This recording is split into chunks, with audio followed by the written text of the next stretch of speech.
Olá, caro telespectador, voltamos aqui com o nosso Direito e Justiça e hoje estaremos com participações especiais no nosso programa, como sempre. Temos aqui conosco hoje o doutor Edson Magalhães, que vai falar questões importantes para nós, aspectos tributários. Temos também, como sempre, o nosso queridíssimo Ney Daniel, que traz os comentários sobre legislação e atualidades jurídicas. E como não poderia deixar de ser, a nossa correspondente jornalista internacional, Gorete Stravini, que trará informações relevantes lá de Portugal e da Europa para você, meu querido amigo, que nos acompanha aqui semanalmente.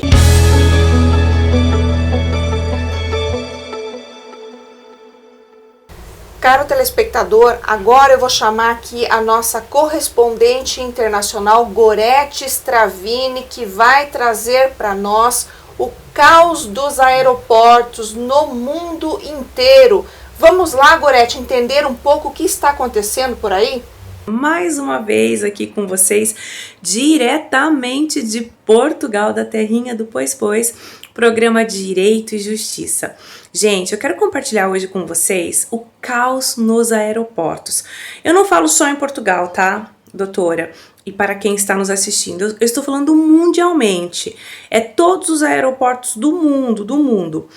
Eu quero compartilhar algo que eu vivi, né? Quando eu cheguei em Portugal, eu passei por isso, ainda não resolvi a questão de uma das minhas bagagens, mas enfim. A gente muitas vezes se pergunta, né? Porque nós chegamos no aeroporto, vamos para o desembarque ali, pegamos a nossa mala e saímos, né? Pegamos ali na esteira e vamos ser felizes, vamos trabalhar, vamos curtir, é férias. Mas muitas vezes nos deparamos com situações muito inusitadas, quais não esperamos. Então, doutora Ney, imagina só, você chegar, você desembarcar cansada, muitas vezes tem voos com 2 ou 3 conexões, quando é voo direto são 9, 10, 11 horas de voo, enfim, às vezes a pessoa sai de um estado, vai para o outro para pegar um voo para que possa ter, né, uma conexão no país de origem ou no estado, enfim, isso pode acontecer em voos domésticos ou voos internacionais. Então, quando você chega, pega a sua bagagem, você não passa ali, você não tem noção do que está realmente acontecendo. Eu vivi isso na minha pele, gente. Eu desembarquei em Lisboa, doutora Ney, e quando eu fui pegar minha bagagem, cadê? Aí eu falei, não pode. Como assim? Minha bagagem foi extraviada. E aí tem um setor, que é um setor do aeroporto, junto à ANAC, que a pessoa, quando tem a bagagem extraviada, ela vai até ali, ela pega essa bagagem, ela faz ali uma notificação, gera um protocolo, e o aeroporto de origem, onde ela desembarcou, tem até 5 dias para encontrar essa bagagem. Gente, só que não é tão simples assim. Muitas vezes o aeroporto não encontra a sua bagagem, aí você tem que ir aonde? Na companhia aérea. E aí a companhia aérea não encontra a sua bagagem, gente. Aí um joga pro outro. E quais são os seus direitos? Como proceder numa situação como essa?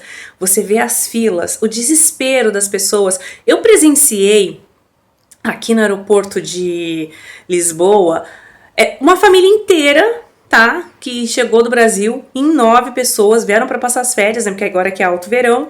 E as 9 bagagens foram extraviadas. Mas me fala aí, que férias?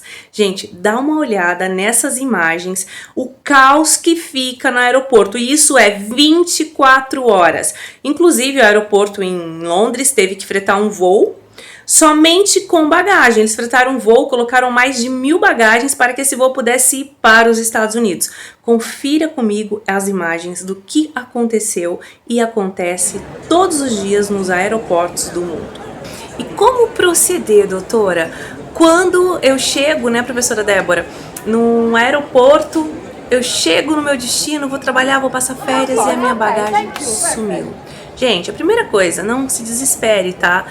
A gente no momento fica muito nervosa, a gente se desespera, a gente deixa fluir muito o nosso emocional. Você precisa manter primeiro o controle, respirar fundo e procurar pela ajuda do setor responsável de achados e perdidos, enfim. Você precisa abrir um protocolo.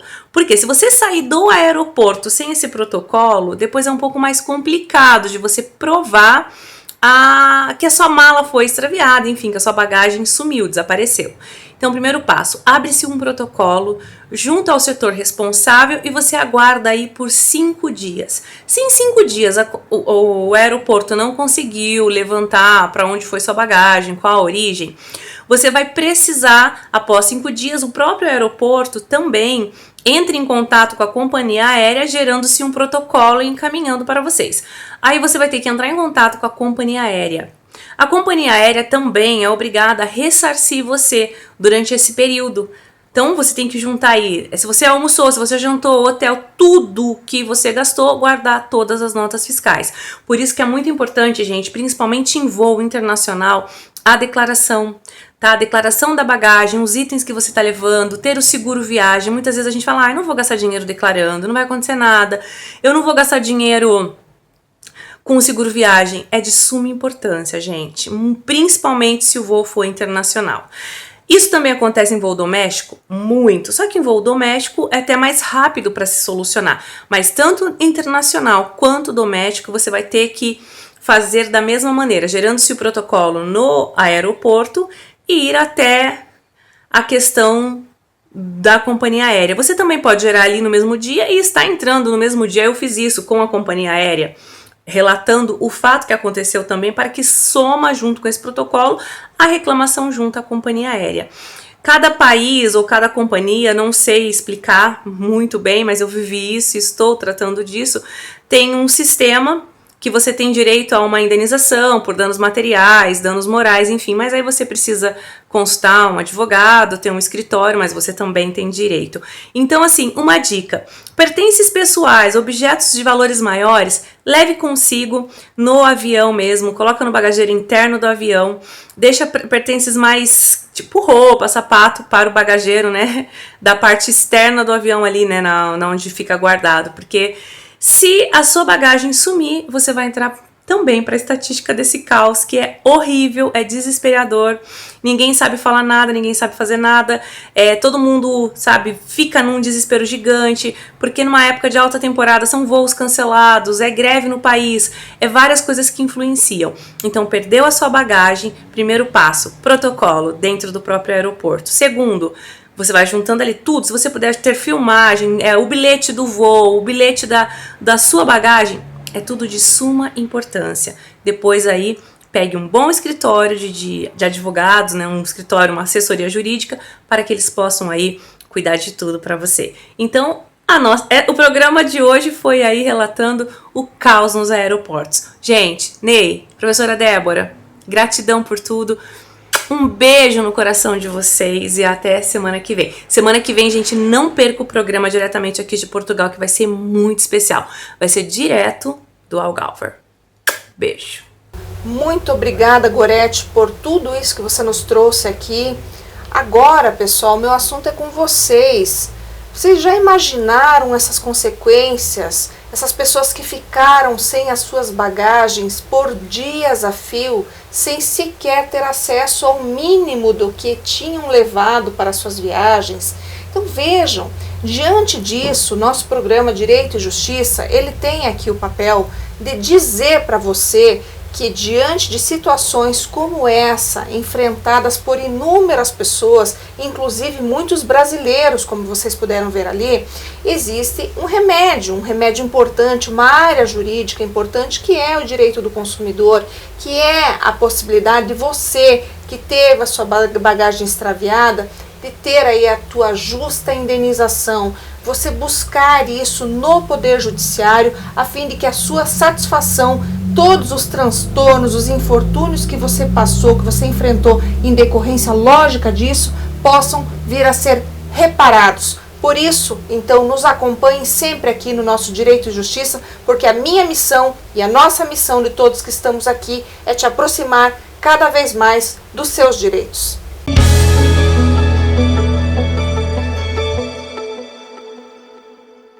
E agora com vocês, mais uma atração que é sempre importante aqui para nós. O nosso querido Ney Daniel, que vai trazer para nós os comentários importantes desta semana. Vamos lá, Ney? Os servidores públicos da Secretaria da Saúde que requereram a aposentadoria no período de dezembro de 2019 a março de 2021 podem requerer a revisão dos seus proventos, uma vez que foram afetados indevidamente pela reforma da Previdência. Esse entendimento se deu pelo Tribunal de Contas do Estado do Paraná em resposta ao Tribunal de Justiça do Estado. O entendimento é que deve-se observar a regra para a aposentadoria anterior à reforma, inclusive a concessão do benefício de abono permanência, que, através da Lei Complementar Estadual, regulamentou a reforma.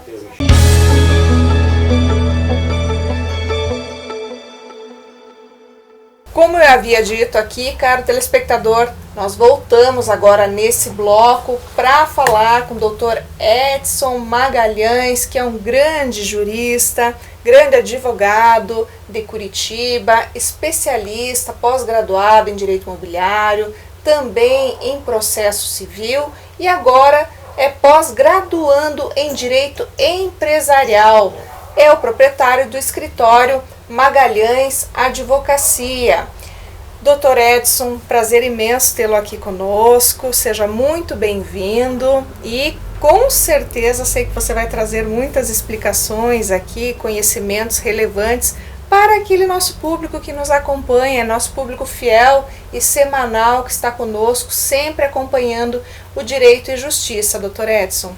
Prazer é todo meu. Primeiramente, agradecer aí pela oportunidade, né, de a gente poder estar aqui fazendo um debate, trazendo questões importantes do direito tributário e também poder trazer algum esclarecimento, né, principalmente para o empresariado, e algumas questões aí que muitas das vezes as pessoas acabam não tendo tanto conhecimento sobre a situação e acabam sendo onerados de uma coisa que poderia usar inclusive a própria lei a seu favor. O Dr. Edson Magalhães, ele vai falar justamente dos aspectos tributários para obtenção de imunidade de ITBI. E vejam, gente, essa questão parece que está muito distante de nós, mas ela está intimamente relacionada às negociações, a possibilidade de você reduzir a carga tributária, né? Economizar para o empresariado, especialmente nesse momento agora, que nós estamos saindo, né, da pandemia, que foi um momento que todos sabem, foi extremamente complicado, difícil, todos perderam muitos prejuízos, então nada melhor do que aqui um especialista no assunto para poder desenvolver essa temática conosco e te posicionar sobre isso, te dizer que é possível, como fazer, estratégias para que você então tenha uma redução nos tributos, não é, doutor Edson? Exatamente. Na legislação brasileira existem várias peculiaridades a serem observadas, as quais podem oferecer vantagem ou eventualmente uma desvantagem no setor empresarial. É por isso que temos a elisão fiscal. Veja, a elisão ela caracteriza-se justamente, e isso tudo dentro da lei, em fazer um planejamento tributário lícito. Para quê? Para que o empresário consiga exatamente fazer a redução da sua carga tributária. Então, o que acontece? Hoje, nós vamos falar da isenção do ITBI para a integralização de capital social. E nós estamos falando de um dispositivo legal que tem amparo na nossa Constituição Federal e que muitas das vezes o empresário que está nos assistindo não tem esse conhecimento e também não foi a ele ofertado ou demonstrado essa condição, e que todo mundo pode, desde que obedecidos alguns critérios aí para obtenção dessa isenção. Entendi. Bom, como o doutor Edson está falando aqui, então é uma possibilidade, inclusive prevista na lei, né, doutor Edson? Exatamente. Ou seja, não é nada ilícito, não é nada que você vai utilizar que pode te gerar um problema, não, muito ao contrário, existe uma previsão específica na lei, né, doutor Edson? Qual seria essa previsão? De forma alguma. Isso é o que trata o artigo 156 da Constituição Federal, no seu parágrafo 2º, no seu inciso 1º, que diz o seguinte: não incide sobre a transmissão de bens ou direitos incorporados ao patrimônio da pessoa jurídica em realização de capital, nem sobre a transmissão de bens ou direitos decorrentes de fusão, incorporação, cisão ou extinção da pessoa jurídica, salvo se, nesses casos, a atividade preponderante do adquirente for a de compra e venda de bens ou direitos, locação de bens imóveis ou arrendamento mercantil. Ou seja, né, pelo que nós entendemos aqui, até isso é importante se evidenciar nesse programa, que numa situação como essa, então, a partir do momento que eu estiver diante de um cenário em que esta empresa tenha como atividade preponderante a comercialização ou locação, administração de bens imóveis, não será possível integralizar o capital nesse formato, é isso então, doutor Edson? Veja, a integralização, para a obtenção da imunidade do ITBI, e se tiver atividade preponderante que passe pelo viés imobiliário, não vai ser concedido o benefício. Isso ainda isso ainda é discutido, isso tem algumas discussões ainda envolvendo essa situação, mas a gente vai tratar disso também aí no decorrer de nossa conversa um pouco mais adiante. Não, perfeito. Então, olha só, pessoal, isso é muito importante para nós que estamos aqui hoje aprendendo com o Dr. Edson, porque são questões importantes, e para você que está aí, está preocupado com o seu negócio e justamente busca maximizar a sua lucratividade e minimizar esse impacto agora que é justamente ter que integralizar capital social em uma empresa, por exemplo, você pode se servir aí desta possibilidade que está sendo então aventada aqui pelo Dr. Edson, desde que não haja aí a preponderância da atividade no sentido imobiliário, mas como ele falou, nós vamos conversar sobre isso ainda na sequência. Nesse momento, então, Dr. Edson, já considerando esses aspectos todos, quais então seriam critérios a ser observados para a imunidade na esfera administrativa? Pois bem, respaldado pelo dispositivo constitucional, o contribuinte pode se valer da imunidade desde que cumpridos os seus principais requisitos, que é integralizar o capital social e não exercer essa atividade preponderante de locação ou venda de imóveis. Essa exigência pode variar conforme o município onde for pedido essa imunidade. Até porque, assim, aqui na cidade de Curitiba, nós temos o nosso Código Tributário e precisa-se seguir aquilo que está regido ali. E então, antes de ser feita esse pedido de imunidade, dependendo a região aonde for feito isso, é muito importante que se observe e se atente muito bem ao Código Tributário daquele município antes de pedir imunidade, para ver o que é exigido, para que então seja satisfeito aquelas exigências e então possa ser feito o pedido da isenção e da imunidade, então, portanto, da incidência do ITBI. Entendi. E existe um prazo para que isso seja deferido pelo órgão? Como que funciona, doutor Edson? Então, também, de igual forma, isso pode variar de acordo com aquela localidade onde que você for pedir esse benefício. Pode chegar até 6 meses para que seja concedido essa análise. Uhum. Isso pode variar, enfim, é um prazo elastecido, mas ele é necessário para que sejam observadas todas as exigências e, uma vez cumpridas, o benefício será deferido. Entendi. Então, se nós considerarmos, por exemplo, que haveria então a impossibilidade de que a atividade preponderante seja relacionada a questões ou administração de bens, atividades imobiliárias, haveria algum outro empecilho para que não fosse deferido esse benefício ou não? A benesse, tirando essa exceção, seria concedida invariavelmente a qualquer um que fosse pleiteá-la? Perfeito.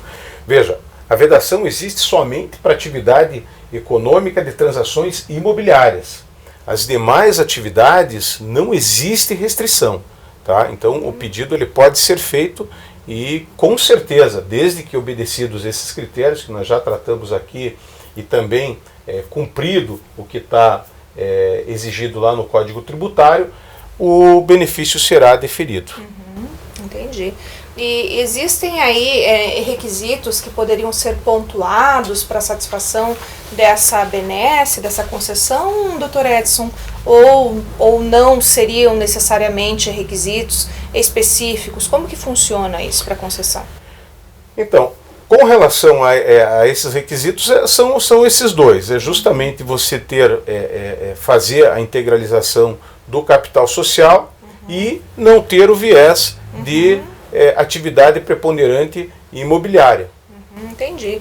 Perfeito. Então, se nós nos atentarmos a esses dois aspectos, é claro que sempre deve ser então levado em consideração, né, especialmente ali para quem está no trato, ou melhor, até cuidando, né, da abertura, por exemplo, de uma empresa, ou está nesse tráfego aí para a questão tributária, né, que faz normalmente até o Dr. Edson, inclusive, que trabalha com aspectos assim, que vai ficar na gestão de situações de abertura de empresa e tudo mais, ele vai ter que se atentar justamente aos quinais de abertura, né, Dr. Edson, para que não haja qualquer conflito nesse sentido, porque se um KNAI que for utilizado eventualmente nesta abertura desta empresa vier a configurar ou se parecer com algo nesse sentido, ou seja, administração de bens, locação ou algo que valha, já poderá haver aí a impossibilidade, o indeferimento dessa imunidade desse ITBI, certo, doutor Edson? Certo. Importante também, doutor, observar o seguinte, que a integralização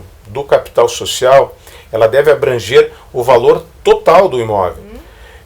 Se houver alguma diferença, se eventualmente o valor do imóvel for maior do que aquele capital social, nesta diferença vai haver incidência de ITBI. Entendi. Então isso que a gente vai ter que sempre se atentar também, né? Exatamente. Para não haver nenhuma incorreção, nenhuma imprecisão quando for feita então essa integralização desse capital social. Perfeito. Isso mesmo, né? E é possível, diante disso, fazer a realização ou integralização desse capital aí mais de uma vez? Veja, a integralização ela pode ser realizada quantas vezes forem necessárias. Porém, a gente precisa aqui tomar atenção para a seguinte situação, que é justamente a tese fixada em repercussão geral pelo tema 796 do Supremo Tribunal Federal, que assim definiu. Foi justamente o que a gente acabou de falar. A imunidade em relação ao ITBI prevista no inciso 1º do parágrafo 2º do artigo 156 da Constituição Federal não alcança o valor dos bens que exceder o limite do capital social a ser integralizado. Exemplificando, se o capital social da empresa for de R$500 mil e o imóvel a ser integralizado for de R$600 mil, sobre esta diferença, portanto R$100 mil, ele vai naturalmente haver incidência de ITBI, apenas sobre esses R$100 mil. Também é importante frisar que isso pode ser feito com mais de um imóvel. Por exemplo, se nós tivermos uma empresa com capital social de R$800 mil, esse capital poderá ser integralizado com imóveis de diversos valores. Ele pode utilizar um imóvel de R$400 mil e outros imóveis de 200, mais dois imóveis, por exemplo, de R$200 mil cada um. Ou seja, vai estar satisfeita a exigência legal e não vai sofrer incidência de ITBI. Perfeito, então. Viram só como deve ser cautelosa a atividade nesse caso, né? Até a integralização do patrimônio, do bem, né, nessa empresa, a fim de que não haja qualquer tipo de repercussão negativa. Mas vejam, aí me ocorreu aqui a seguinte dúvida. A partir do momento que, por exemplo, me utilizo desses imóveis para integralização de capital social nessa empresa, justamente para não ter que fazer um aporte financeiro ali, né? Eu vou engessar esse patrimônio, doutor Edson, ou eu posso comercializá-lo posteriormente? Qual é a implicação jurídica dessa integralização? Pois bem, a incorporação imobiliária não impede a venda, de forma alguma. Você pode, a qualquer momento, transacionar esse imóvel, mas precisa observar o seguinte, Isso depende de uma alteração do teu ato societário. No ingresso desse imóvel naquele capital social, então foi promovida uma alteração no contrato social, passando aquele imóvel a incorporar o capital social da empresa. Quando você deseja vendê-lo, então você precisa fazer o mesmo, prescinde de um ato societário para que isso aconteça. Entendi. Então são questões que você não vai simplesmente poder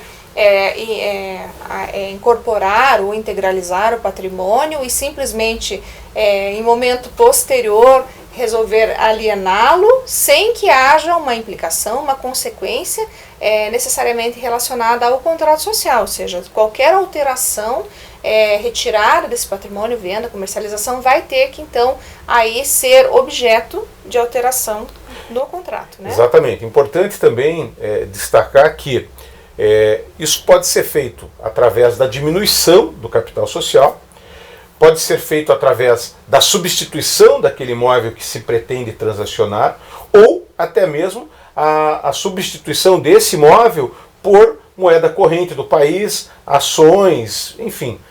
Você pode fazer, tira um e faz uma reposição, ou também fazer a diminuição do capital social da empresa. E aí você vai ter aquele imóvel, então, liberado para que você possa transacionar. Lembrando sempre que toda vez que isso for acontecer, é sempre importante que isso prescinda de a realização do ato societário, na qual vai desvincular aquele imóvel ou desincorporar aquele imóvel da sociedade. Entendi, perfeito. Então nesse ponto também, como e onde é feita essa análise para obter a isenção do ITBI? Existe algum prazo? Como que funciona, doutor Edson, essa questão toda aí? Perfeito. Então a análise ela é sempre feita no município onde você vai pedir a imunidade desse ITBI que se pretende a isenção. O prazo, como a gente já comentou anteriormente, ele pode ter uma variação aí dependendo aonde que você for pedir. Eu estimaria aí que pelo menos uns 6 meses para acontecer essa análise. Partindo-se dessa premissa, imagine, por exemplo, que nós temos uma empresa que está sediada em São Paulo e ela quer integralizar o seu capital social com um imóvel que está localizado na cidade de Curitiba. Aonde que ela tem que pedir a isenção? Na cidade de Curitiba. Imagine que essa mesma empresa sediada em São Paulo, ela quer fazer a integralização com imóveis na cidade de Curitiba e São José dos Pinhais, que é a nossa vizinha aqui. Então, vai ter que fazer o pedido de integralização na cidade de Curitiba e, simultaneamente, na cidade de São José dos Pinhais também. Só que uma coisa assim me surgiu aqui, até uma questão bastante importante do ponto de vista prático. Por exemplo, se eu tenho imóveis urbanos e ao mesmo tempo também rurais, existe alguma restrição? Somente imóvel urbano? Como é que funciona isso? Essa é uma pergunta recorrente e é muito interessante a gente falar sobre isso aqui. A isenção, ela não faz distinção a imóveis urbanos ou a imóveis rurais. Inclusive, o próprio texto de lei, ele não traz nenhuma narrativa que tenha que ser imóvel urbano ou imóvel rural. Portanto, não existe restrição para que isso possa ser objeto de incorporação imobiliária. Entendi. Então, nesse mesmo aspecto, existe também algum tipo de restrição quanto a imóvel residencial, comercial, ou também não existe? Complementando, não existe. Pode ser comercial, pode ser residencial e também não tem regramento quanto, que também é uma dúvida que as pessoas têm, que o empresário tem, com relação ao tamanho do imóvel. Não há nenhum problema. O texto legal não faz nenhuma alusão ao tipo de imóvel que será utilizado para a integralização do capital social. Perfeitamente, doutor Edson. Lhe agradeço por ter vindo, por ter comparecido, pelos esclarecimentos. Com certeza o nosso público ficou satisfeito aí com tudo que você trouxe para nós hoje e nesse sentido me despeço na certeza de que pudemos te aproximar um pouco mais dos seus direitos dentro do nosso Direito e Justiça. Espero vê-lo aqui na próxima semana. Um abraço e até lá!